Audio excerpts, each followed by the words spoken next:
Good evening, I'm Ben Mankiewicz. Thanks for joining us on TCM for the final night of our month-long spotlight on disaster movies. Over the last few weeks, we've seen disasters play out on airplanes, ocean liners, and in towering skyscrapers. But tonight, disaster strikes on a more microscopic level. Up first, a sci-fi thriller based on a best-selling novel by Michael Crichton from Universal in 1971, The Andromeda Strain. Story begins when a U.S. government satellite crashes near a small town in New Mexico, inexplicably killing nearly all of the town's residents. The military comes to suspect that the satellite has brought back a deadly alien organism, and a team of scientists are assembled to isolate the threat and destroy it before it grows even more powerful. The movie is based on a novel published in 1969. It became a New York Times bestseller. This marked Michael Crichton's sixth novel, but the first one published under his real name.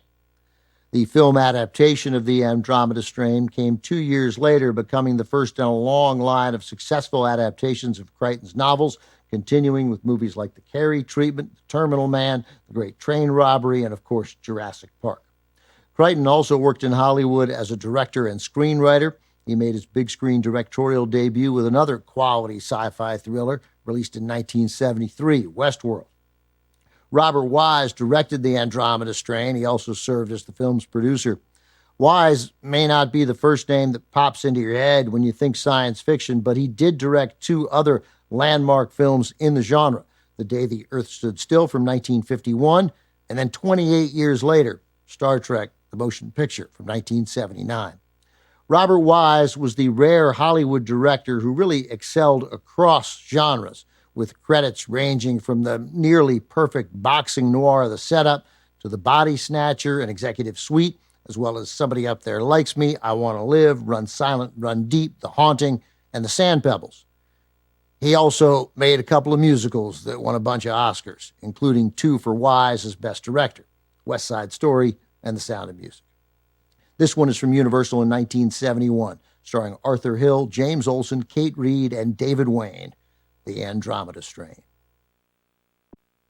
Robert Wise produced and directed The Andromeda Strain. 4 years later, he made another film featured earlier this month in our spotlight on disaster movies, The Hindenburg, released in 1975. The Andromeda Strain also benefited from the talent of one of the top special effects experts in the industry, Douglas Trumbull. Trumbull's career in movies began when Stanley Kubrick hired him to help supervise the visual effects in Kubrick's groundbreaking sci-fi epic 2001, A Space Odyssey. The Andromeda Strain followed 3 years later. From there, Trumbull went on to supervise the special effects sequences in other landmark sci-fi films, including Close Encounters of the Third Kind, Star Trek the Motion Picture, also directed by Robert Wise, and Blade Runner, all of which earned Douglas Trumbull Oscar nominations. Coming up, Gregory Peck, Ava Gardner, Fred Astaire, and Anthony Perkins attempt to evade nuclear disaster in a 1959 film produced and directed by Stanley Kramer. On the Beach is next on TCM. Next on TCM, On the Beach, then the Omega Man, and later, the world, the flesh, and the devil. It's the end of the world as we know it on TCM tonight.